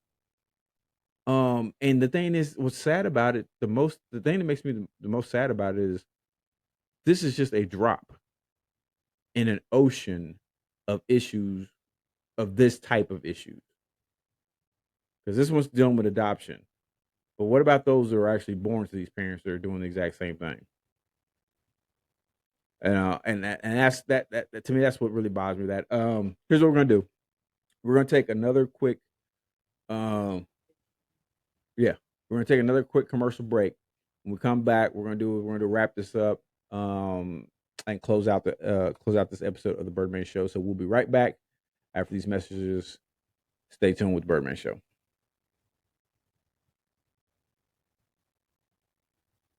Maybe.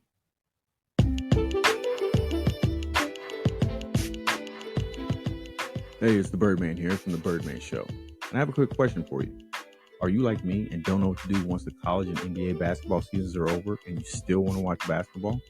Well, I just might have an answer for your basketball blues. The Tri-State 66ers are a minor league basketball team located in Pittsburgh, Kansas. I know what you're saying. But Birdman, I don't live in Pittsburgh, Kansas. How can I watch all the action? No problem. You can check all the games out on their YouTube channel at Tri-State 66ers. That's Tri-State at 66 ERS. And you can also follow them on their Facebook page at Tri-State 66ers, all words, no numbers, to stay up to date with everything going on with the team. So if you want to watch Major League talent on a minor league budget, check out the Tri-State 66ers. And tell them a bird sent you. Birdman, that is.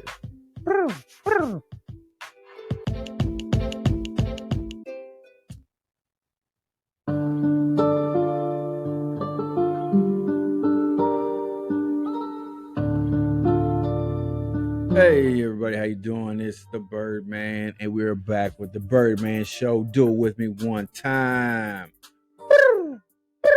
That's right. We are here on the Birdman Show, and on this episode, we have been talking about the case of Natalia Grace. I almost did it again. I was doing pretty good there for a while. Natalia Grace. Well, on the plus side, at least you didn't call her Gypsy this time. I didn't. This time I did not call her Gypsy. I had mistakenly called her Gypsy at least 3 or 4 times.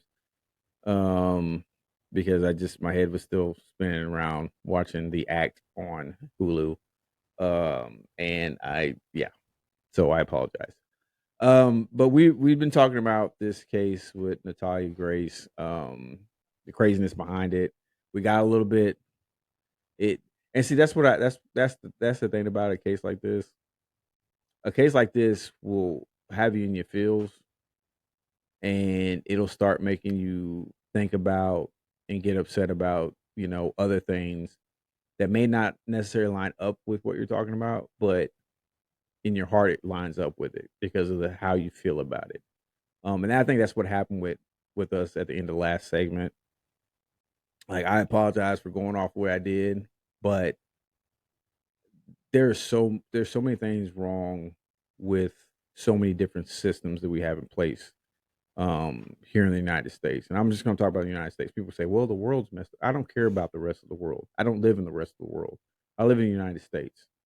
And a lot of the systems that we have in place, whether it's the legal system, whether it's, like the systems we're talking about here with adoption, there's so many systems that are in place that are straight broken. And no one is taking the time to try to fix it, because a lot of these systems are making millions, and in some cases billions of dollars, and the people that are making the money, they're not interested in trying to fix it. And they're hoping that the rest of the people living here in the United States, they don't care enough about it to try to get something fixed. So that's the problem.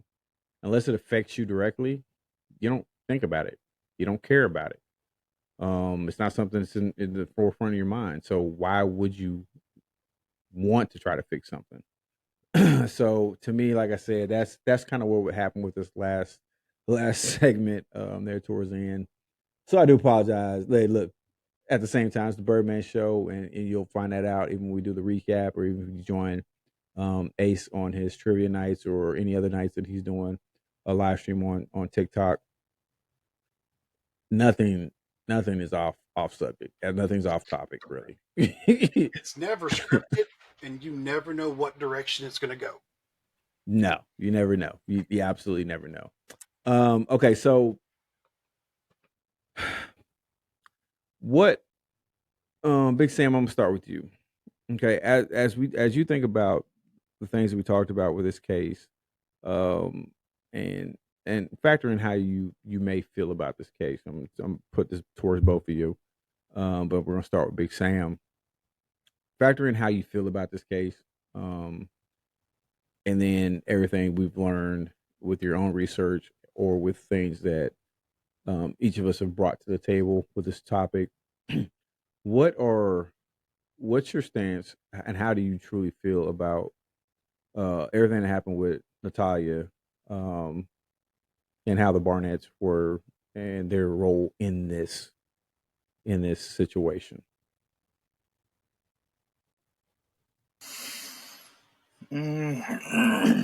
Excuse me. Shit. I would Don't do kind of that. say I'm a little disappointed. And I say that because I was kind of really hoping that everything they were saying was going to be true and we were going to get a real life movie. So I was kind of a little disappointed. I think it would have made things a little more interesting. Personally, there really haven't been too many cases that we've talked about that have really kind of like hit me or made me feel a certain type of way.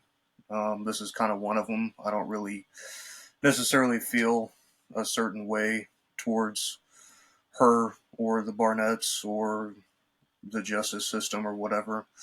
I think there were failures, with doctors or the judge or whoever. There were definitely failures. But I kind of think it was just a thing of the Barnetts possibly seeing that movie, The Orphan, and just kind of trying to make it a real life movie. Because if you look at a lot of the things in that movie compared to this case, the girl in the movie was from Russia. Natalia's from Ukraine. They were both around 8-9 years old. Whenever she was adopted, when the girl in the movie was adopted. They when they changed her age, it would have made her like 34 or something like that. Like it's roughly the same age as the girl in the movie. So I think it was just a thing that they tried to kind of play off that movie a little bit. Excuse me. And it obviously didn't work out too well for them. I haven't seen the ID show, but I have seen some clips and things from it. Michael's kind of an idiot, but he's kind of a good actor too. I mean, from like clips I've been seeing and shit. Well, I mean, like if everything that he's saying is false, I've seen some clips of him like crying and like going off and like getting like super emotional and stuff. If you're lying, then like why are you acting like that? You know what I mean? Maybe I'm thinking of something else, but when I saw his picture, it distinctly like made me remember this interview that I had seen. So I don't know if it's from that ID show in particular that it happened, but I know from something that I had seen, he was getting like super emotional about it. Was he sitting in was he sitting in kind of like a recliner? Yeah, I think so. That was from the ID. Yeah, I know what you're talking about. So yeah, I'll talk about that. I don't know. Maybe he's just disappointed because he got caught in his lie or something. I don't know. But yeah, it's a weird case though, man. Overall. Yeah. So there you go. You guys talk about me being a man of few words. I rambled for like 2 minutes. You did a great job. You did a great job. Sam, so proud of you. Yeah, I'm very proud of you. Ace, where are you at with that? I hate to call you out on this, Sam. Chances are the reason why you don't feel one way or the other whenever this case comes to light is because you don't have kids. Being someone who no, you're not calling me out. That's just true. What was you saying? These are facts that I'm happy about. Being a father and seeing the way that this little girl was treated, it infuriates me. No matter what her condition is, no matter what her health looks like, everything that she has to go through and endure in her life following all of this, it's the way that they treated her after having her as a part of their family for 2 years.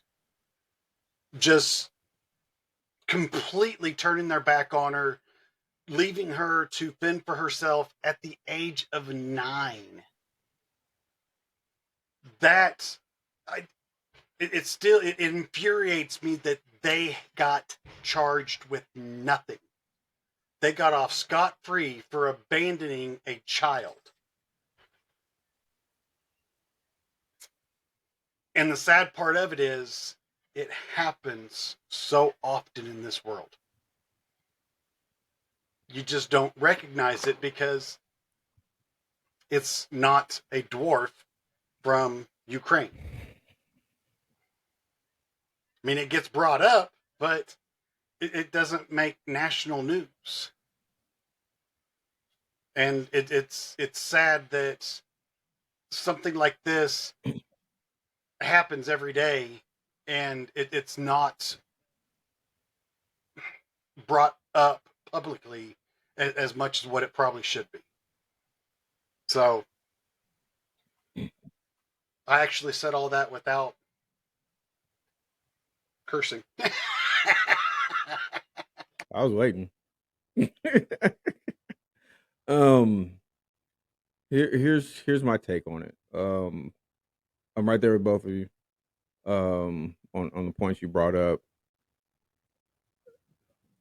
Like where I differ with you, Big Sam, with you, like you're saying, he's either a good actor, he's not a good actor, he's horrible. And the reason why I say that, because he was way too over the top. I mean, way over the top. When I watched how they followed him around before the hearing, his mannerisms and everything. I mean, he if anything, even if he was telling the truth, then he just comes off as just being extremely awkward, an awkward individual, like just one of those people that you're like, well, they mean well, but they're just a little out there. If he's telling the truth, if he was telling the truth, if he's not telling the truth, then he becomes the most uncredible witness ever to anything. He just doesn't come off believable at all. And the fact, even in the one interview that Christine did, she didn't come off believable. The fact that there's recorded phone conversations of Christine basically, telling Michael, "Hey, stop talking. You're doing too much talking. We're in a lot of trouble here. Just stop." And the video evidence that they present, that those idiots were recording themselves, and the things that they did to her show just the gross negligence when it comes to this. There's that. The other thing is, there is not one shred of evidence that backs their story.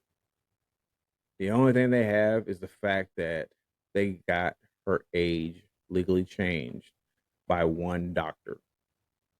Every other doctor that she saw that they took her to had her aged as a minor. Oldest age being 11. It wasn't like she's 11. It was between 8 and 11 years old. And that was the thing. I think the courts, well, the judge in particularly, really screwed this one up. And I think that the Barnetts really got away with it. And I really feel sorry for Natalia. That she is in a great situation now, with the family she's with. and I hope and pray that she continues to grow and heal mentally and spiritually. And I just hope that she just has, she's in a much better place. So I hope she just continues to grow, and I'm rooting for her, and I'm hoping I see Michael in public somewhere. Not playing. But look, we're gonna wrap this. We're gonna wrap this show up. This has been another crazy case that we've dealt with. Like I said, make sure you join us next week. I believe we're gonna have Matthew back with us next week, because we will be tackling the assassination of JFK. We've been playing around with some different titles with that as far as what we're gonna do. I think we're just gonna focus that episode on the assassination of JFK, all the theories, all the speculation, all the rumors, everything. We're gonna tackle everything when it comes to that. And we're gonna deal with that. And then the following week, we are going to be tackling a case called the Hello Kitty murders. That is insane. It's an insane case. Now, I'm saying all that to say this. We're only going to do 20 episodes per season. So this is episode 18, the case of Natalia Grace. We'll be doing episode 19, which would be the JFK assassination, and episode 20, which would be the final episode of the season on the Hello Kitty murders. Then we're gonna probably take about a week off, take a week vacation, go to Disney World, and we'll come back ready for season 3, episode vacation. 1. Yeah, it's gonna be unpaid vacation. All this is unpaid, but we'll be coming back with season 3, episode 1, and it's going to be a big one. I'm not gonna say what we're gonna do now. I might give you a little preview in episode 20, at the end of episode 20, but it is what it is. But yeah, another crazy episode. Do either one of you have any closing remarks before we get up out of here?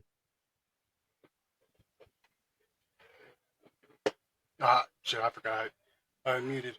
Okay. I was grabbing my. Yeah, actually, Ace is about to get. I know Ace is about to get ready for trivia. Yeah. Ace, tell the people real quick where they can find you for that. Whenever you do a search for me on TikTok, just do a search for Ace Whore. That's ACEHORE. No, not Tyler Perry. And it's Wednesdays immediately following the podcast at 8 p.m. Central Time on TikTok. It will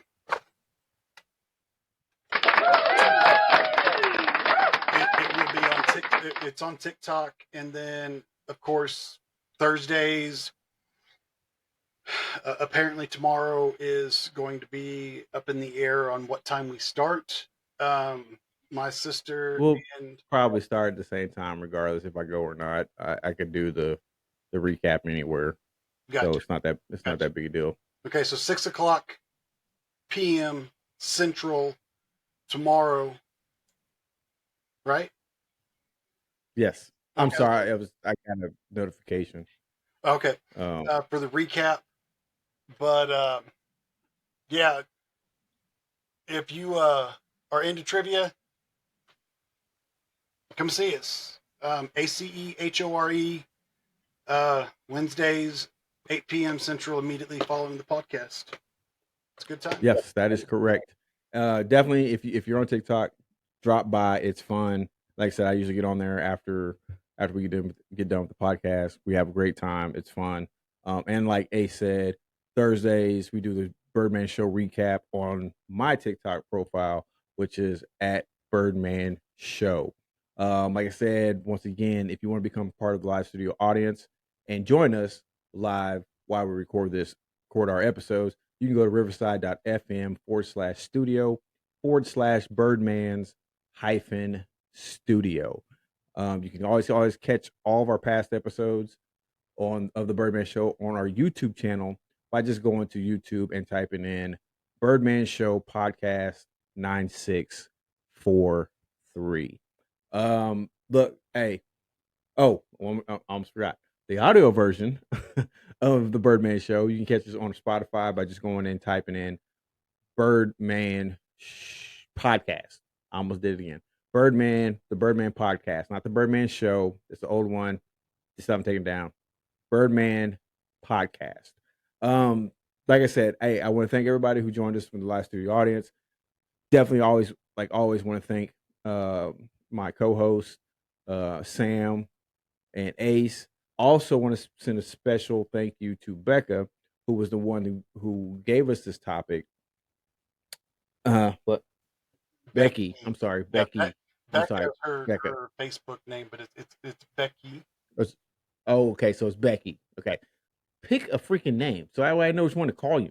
So Becky, we want to thank you for giving us this topic. We really appreciate it. Like I said, if you have any ideas for topics for anything for us, you can join us on the recap show on my TikTok page profile, or you can send me a message at tbs.birdman@gmail.com. Leave a message on my TikTok. Leave a message on Ace's TikTok. And if you have, like I said, if you have an idea, get with us. Like I said, for the Birdman Show, for Ace, for Big Sam, for Becky, who gave us the idea, for everybody who joined us in the live studio audience, and for everybody who's watching this on our YouTube channel or listen to us on Spotify, thank you once again for joining the Birdman Show. I am the Birdman, and we out. Do it with me one time.